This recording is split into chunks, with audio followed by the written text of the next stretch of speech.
Scott Adams spent 3 decades turning the office into a comic mirror, and then spent his final years turning the mirror on himself. The creator of Dilbert has died at 68 after a battle with prostate cancer that spread to his bones. His ex-wife, Shelley Miles, broke the news on a live episode of his podcast Real Coffee with Scott Adams, reading a posthumous message he prepared for the moment. "I had an amazing life. I gave it everything I had. If I got any benefits from my work, I'm asking that you pay it forward." The strip he launched in 1989 grew from a single cubicle into a global syndication machine.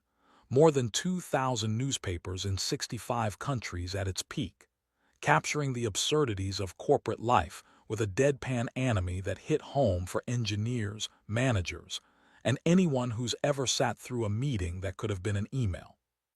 But the obituary of Scott Adams can't stop at the panels. It has to include the live stream. It has to include the self-help books. And it has to include the blowback. In 2023, after remarks about Black Americans that many called racist, he described them as a hate group and told white Americans to get the hell away in response to a poll major papers dropped Dilbert. He defended himself as using hyperbole to make a point, insisting he disavowed racists and context was ignored. The split was real. A generation that found its office voice through him versus readers who rejected the messenger he became. Adams' career was an unusual braid. Satirist, business culture translator, trained hypnotist, and persuasion analyst who argued that systems beat goals and that failure is a tool. He was a Reuben Award winner in 1997, a best-selling author many times over, and a prolific podcaster to the end. On New Year's Day this year, he told listeners the odds of recovery were unlikely, matter-of-factly noting paralysis in his legs and bouts of heart failure. He asked people to prepare for a month of transition. It was blunt, like his panels. "We'll track the whole arc. The strip's rise, the books, the cancellations, the live stream farewell, the political tributes, and the paradox of a creator whose characters became office shorthand even as his persona divided the room. No sugarcoating, no cheap shots, just the receipts and the open questions that remain. There's no PR euphemism when your ex-wife tells your audience you're gone." Shelley Miles opened his latest podcast in tears. "He's not with us anymore." Then she shared his posthumous note, the one he wrote for this exact moment. It sounded like the inside voice of a man who knew the end of the meeting was coming and wanted the takeaway to be simple. "I had an amazing life," he said. He wanted the ledger to read as fully spent. He asked for his audience to pay it forward, not with a statue, not with a hashtag, but with usefulness. "Be useful, and please know I loved you all to the very end." The message fit the self-help cadence he drummed for years. Even before his health updates turned stark, his books pitched an ethos. Reframe your failures, build a system you can live in, stack skills until the odds bend your way. This wasn't a victory lap, more like a closing directive. He acknowledged the benefits he got from the world and redirected them outward, a ledger adjustment he hoped would outlive any single strip or stream. The specifics were sober. Adams had entered end-of-life care at home after the prostate cancer he disclosed in May 2025 metastasized to his bones. On January 1, he told viewers any update wouldn't change the outcome. He could no longer feel his legs and was dealing with ongoing heart failure that made breathing difficult at times. In a line that sounded like a calendar entry, not an elegy, he said January would be a month of transition, one way or another. The stream made something else clear. He planned for control, even at the edge of it. The person who spent decades organizing punchlines into 3 panels reduced his own ending to a handful of sentences that read like a checklist: gratitude, directive, affection. No spoilers, no apology tour, just a handoff. It set the tone for everything that followed: the public tributes, the private anger, the old laughs replayed against the new facts. It also sent viewers back to the origin, how a simple strip about a harried engineer turned into a language people used to decode their work lives. Dilbert began as a niche joke and became a lingua franca. When newspapers first ran the strip in 1989, its world was small. A hapless, competent engineer navigating a boss who spoke in corporate mad libs, colleagues who tripped over process, and meetings where nothing happened and no one learned. The timing was ideal. Corporate America was consolidating. Software juggernauts were rising. Cubicles were replicating like cells. People needed a way to talk about the invisible nonsense that ruled their days. Adams gave them a mask they could wear to say the quiet part. The strip's layout itself said work. Neat panels like file drawers, clipped dialogue like email, an economy of line that mirrored the economy of time. The jokes worked because they weren't jokes so much as translations. You didn't need to know code to laugh at pointy-haired logic. You didn't need management theory to understand a chart that said, "We are pivoting to mission statements and away from outcomes." Dilbert didn't explain the workplace. It decoded it. "This could be my office," people said in Chicago and Singapore and Stockholm, and then they clipped the panel and taped it to the cubicle wall like a reverse graffiti tag. The feedback loop was part of the product. Sprawl followed. The strip ran in more than 2,000 newspapers across 65 countries at peak. There were books, collections, then business satires dressed as guides. There was an animated TV series, a video game, and a sea of merch. Mugs, calendars, the desk perimeter that turned your space into a shrine for the beat-by-beat absurd.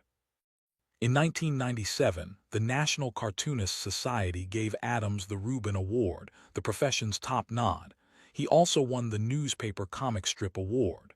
By then, Dilbert was as much a management case study as a comic. Business schools assigned it. Consultants quoted it. Knowledge workers internalized it. The deeper truth was that Dilbert didn't invent this workplace. It named it. The act of nomming made people feel less alone, and a little more certain they weren't the crazy ones. The strip taught millions how to roll their eyes in the same direction. It also made its creator a strange kind of authority beyond the panel. Scott Adams didn't just draw, he pitched frameworks. A trained hypnotist, he treated persuasion as a skill set, then sold that idea as both analysis and advice. His bibliography reads like a curriculum: How to Fail at Almost Everything and Still Win Big, which argued for systems over goals and for talent stacking as a way to tilt probabilities. Win bigly. His take on political persuasion and master persuaders. Loserthink, a term he coined for mental traps. Reframe your brain, a playbook for changing your internal narrative. He shifted from satirist to coach with a pundit's cadence. The podcast fit the persona. Real Coffee with Scott Adams was a mix of riffs on riffs, and sticking a live mic into whatever his mind was sparking on: politics, productivity hacks, cognitive biases, current events, and increasingly his own health. Fans came for Dilbert, many stayed for the mind mapping. Critics accused him of confidence games, simplifying complexity with swagger, mistaking models for reality. He liked the friction. The hypnotist in him believed attention could be redirected. The system builder believed behavior could be trained. That self-help bent colored the way he confronted his disease. His January 1 update read less like a lament than a status report. Paralysis and heart failure logged beside probabilities. Outcome predicted without drama, calendar forecasted. The same sensibility shaped his last message. Instructive, compact, future-oriented. His request, "Pay it forward, be useful," sounded like a final prompt for his community to continue without him. If you want more careful, full-picture legacy dives like this to find the right audience, not just the outrage machine, hit like. It helps this reach viewers who value context over clips. Because context is the only way to hold the next chapter. The controversy that remade his public standing, and the questions it raised about separating a strip from its creator. In February 2023, Adams detonated his syndication life with a few sentences. Reacting to a poll from a conservative outfit about whether people agreed with the statement, "It's okay to be white," he called Black Americans a hate group and told white Americans to get the hell away from them. The remarks landed like a hammer. Within days, major papers, including the Washington Post, announced they would no longer carry Dilbert. Syndicators severed ties. Editors wrote notes to readers. For many, the math was simple. A line had been crossed, the strip was gone. Adams defended himself as using hyperbole to make a point about safety and risk, saying he disavowed racists and that media reports clipped context. It didn't matter. Words spoken to a podcast audience also land in newsprint once editors quote them, and in living rooms once TV anchors read them. The same technology that gave him a direct channel to fans fed sound bites to people who had never watched a minute of his stream. In the wider audience, pundit collapsed into cartoonist. The strip suffered for the mouth. The fallout raised the old question in a new way. Can you separate a creator from a creation when the creator is still in your ear every morning? For some readers, the answer was no. Dilbert wasn't a museum piece. It was a current product. Others saw a test of tolerance and context, arguing that satire ought to afford sharp edges even when they cut wrong. Most consumers didn't write op-eds. They just stopped seeing the strip in their papers. As an artifact, Dilbert still circulates books, memes, screenshots of favorite panels. As a live feature, its ecosystem collapsed. The layoff was abrupt.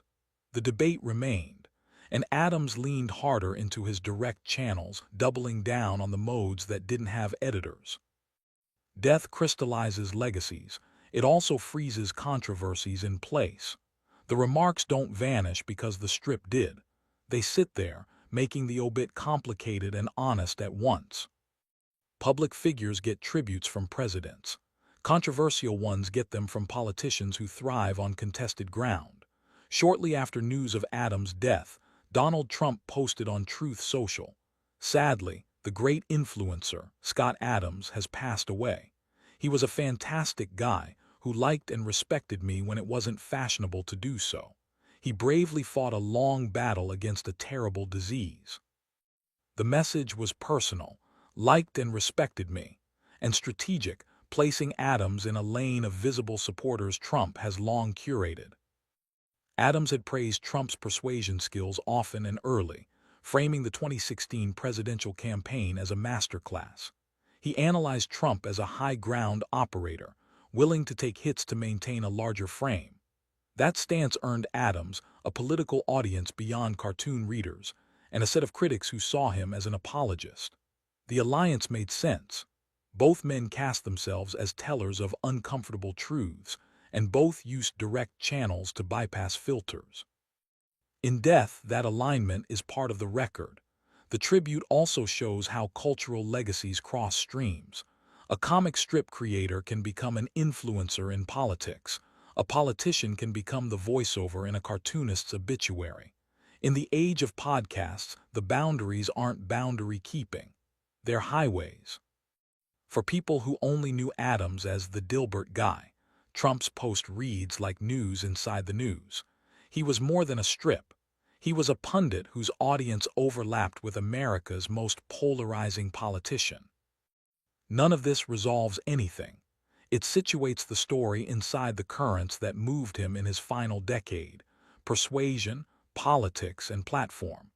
It also shows how eulogies are a mirror, a chance for public figures to remind their own audiences who stood with them.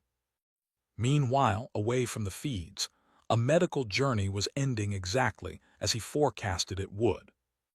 Scott Adams narrated his decline like a project manager. In May 2025, he disclosed a prostate cancer diagnosis.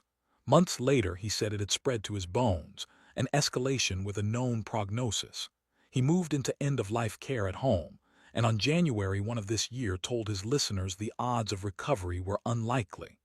He logged specifics without melodrama. He no longer felt his legs. He was experiencing heart failure that made breathing difficult.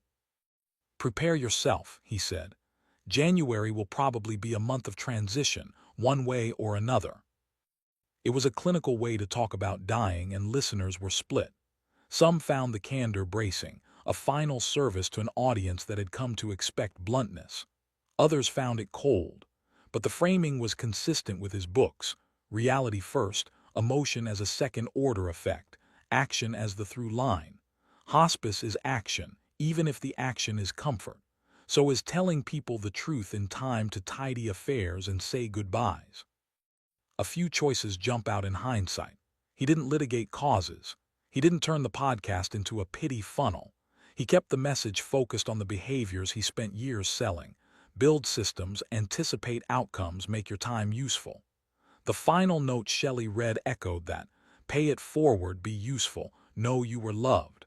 It was the condensed version, drawn metaphorically in 3 panels. None of this made the news lighter. It made it orderly. Which is not nothing to an audience of strivers who used his frameworks to organize careers, personal projects, and habits. In a strange way, his last month played like a lesson plan. Face, plan, handoff. The handoff landed like a dare. What will you do with what you learned? One answer lies in the strip itself, which influenced how entire industries talk about work. Another lies in the body of books that taught readers to reframe setbacks. And a third lies in the uncomfortable question his controversy leaves behind. What do you keep when the messenger becomes part of the mess?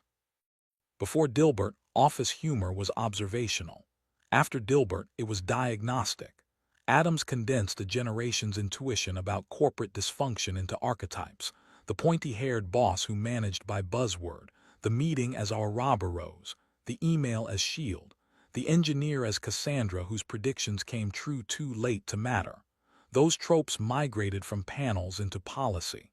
HR presentations started with a Dilbert strip. Managers quoted Dogbert in slides to preempt criticism they didn't plan to address. That co-optation annoyed some readers. It also proved the strip's relevance. If a joke becomes boilerplate, it means the joke described a structure real enough to be reused. The timing mattered. The 1990s saw the rise of the knowledge worker, the personal computer on every desk, and a globalization pattern that made middle managers both necessary and disposable. The cubicle became a symbol of anonymous productivity and a petri dish for absurdity. Dilbert's cynicism was productive cynicism. It gave workers a pressure valve and taught them the grammar of resistance, humor that could be posted without getting fired, knowing glances that didn't need speech. It moved the culture's tolerance notch by notch, making certain management fads indefensible simply by nomming them. The risk of any satire is that it keeps the thing it mocks alive by giving it attention. In the 00s, some readers accused the strip of normalizing incompetence, of teaching consumers to laugh instead of push for change. But satire's job isn't policy, it's clarity. Change agents need clarity. In the best workplaces, Dilbert's presence on the wall functioned like a smoke detector, an alert system that told leaders, "We're not buying this." In death, that legacy is easier to summarize than the man. The strip's influence is everywhere. In memes about stand-ups, and this could have been an email, in sitcoms about work as a shared fever dream, in the very notion that corporate life can be cultural subject matter equal to families and friendships. The mirror he held up didn't crack because he dropped it. It stays on the wall where people taped it, worn at the corners, still reflecting. You can separate art from artist. You can't separate an artist from his feed. That's the modern paradox Scott Adams leaves. The creator of a strip that felt like common property became a commentator whose voice was inescapably personal. For many, that second voice overwhelmed the first. For others, the strip remains a separate channel, archived in books and screenshots, stripped of the context that came later. Both reactions are sincere. Both are incomplete. Audiences have navigated this terrain before, with musicians, directors, comedians, novelists. The difference now is proximity. Live streams turn creators into neighbors. Political posts in the morning bleed into cartoon panels at lunch. The alleged context that Adams said was missing became the only context for readers who didn't know his persuasion theory lens or who saw all of it as pretext. In that sense, the 2023 rupture didn't just cost him papers. It changed the way a chunk of the audience reads the strip's past. That's not cancel culture. It's human pattern matching. There's a quieter, less binary response available, remembering the creation's impact and carrying the lesson forward, without importing the creator's later claims. Workers can still invoke Dilbert to push back on nonsense while refusing to platform remarks they reject. Managers can still learn what not to do from a strip that made a generation allergic to jargon. Readers can keep two files in their heads: the panels that helped them articulate a sanity they feared they'd lost, and the posts that made them turn away. Obituaries don't need to resolve contradictions. They need to preserve them so future readers can make sense of a full life. Scott Adams asked to be useful. Maybe that usefulness now lies in forcing a better conversation about how to hold what we needed from someone while letting go of what we can't carry. Even if newspapers had never run Dilbert, Adams would have left a footprint through his books. How to Fail at Almost Everything and Still Win Big resonated with people who felt trapped by goal chasing. The systems over goals argument: build repeatable habits and stack skills you can combine in idiosyncratic ways, became a minor creed in productivity circles. Win Bigly, controversial for its analysis of Trump as a persuasion outlier, taught readers to look for tells in rhetoric, to resist being pulled by language tricks. Loserthink took aim at common cognitive errors and siloed thinking. Reframe your brain packaged exercises for changing mental narratives. Critics saw simplification. Fans saw permission to iterate, to risk, to assemble careers from pieces that didn't match a template. The same mind that packaged office absurdity in 3 panels packaged life advice in 3-step routines. The vibe could be smug, the behavior change could be real. Plenty of readers used the frameworks, found them partially true, partially hype, and kept the parts that worked. That is, ironically, the system's mindset he preached. His death doesn't freeze those ideas. They live wherever readers learn to think in systems, to measure habit stacks, to avoid the dopamine of goal setting in favor of process. They also remain open to critique, especially from communities that found his persuasion takes too forgiving of demagogues. Intellectual legacies are modular. You can uninstall and reinstall components without pretending the app never existed. In his final note, Adams asked for usefulness. If his books taught you anything you still use, the pay it forward he requested might be as simple as teaching it to someone else, minus the parts that don't fit your ethics. That's not a cheat. It's how most of us build our lives: borrowed code, altered to run on our hardware. The easy version of this story ends with trophies. Reuben Award in 1997, Newspaper Comic Strip Award, syndication dominance. It also ends with headlines: 2023 cancellations, polarizing streams, a presidential tribute. The richer version ends with a directive from the person who knew exactly how his audience would hold him. Be useful, pay it forward, understand love as a verb delivered in specific, small actions. On paper, that means Dilbert books still on shelves, episodes of the animated series in corners of the web, an old video game for collectors, and pages torn from desk calendars taped inside garage tool cabinets like talismans from a former life. In practice, it means a million microhabits: workers who learn to name nonsense, readers who learn to structure days around systems, listeners who learned in his last month how to talk about dying without turning it into poetry or panic. The legacy is complicated because the life was. That doesn't make it incoherent, it makes it large. He was a satirist who became a guru who became a lightning rod. He was a cartoonist who thought like a hypnotist and treated persuasion as craft. He was a cancer patient who used his final broadcasts to normalize directness. He was, to the end, a writer of prompts. The last ones were instructions for living without him. If you clip a final panel from this, let it be a blank square with a caption: pay it forward. The rest is whatever you draw into it: mentoring a junior colleague, deflating a bad idea with a joke that saves a meeting, showing up for a neighbor, teaching someone a system that worked for you. The strip is over. The copy desk is yours. Scott Adams' life was an index of modern work and modern media. He built a strip that made cubicle culture legible worldwide, then built a persona that refused to stay inside the panel. He won cartooning's biggest prize and lost his newspaper homes. He wrote frameworks that helped some readers sort their days and wrote posts that made others walk away. He faced a terminal diagnosis with logistics and left a note that asked for usefulness over veneration. Obituaries often choose, celebrate, or condemn. The honest read holds both and looks forward. If Dilbert taught you to speak up in a meeting, do it. If his books taught you to build a system that saves your mornings, share it. If his remarks in 2023 taught you where your line is, keep it bright and defend it. If his final message moved you, act on it. That's pay it forward in practice. And if you have a panel that still makes you laugh, tape it to your wall. It doesn't erase anything. It acknowledges that humor can be both flawed and true. Drop your thoughts below, your first Dilbert memory, the book that shifted your habits, or where you draw the line between work, art, and the person who made it. Keep it civil. Keep it specific. Keep it useful.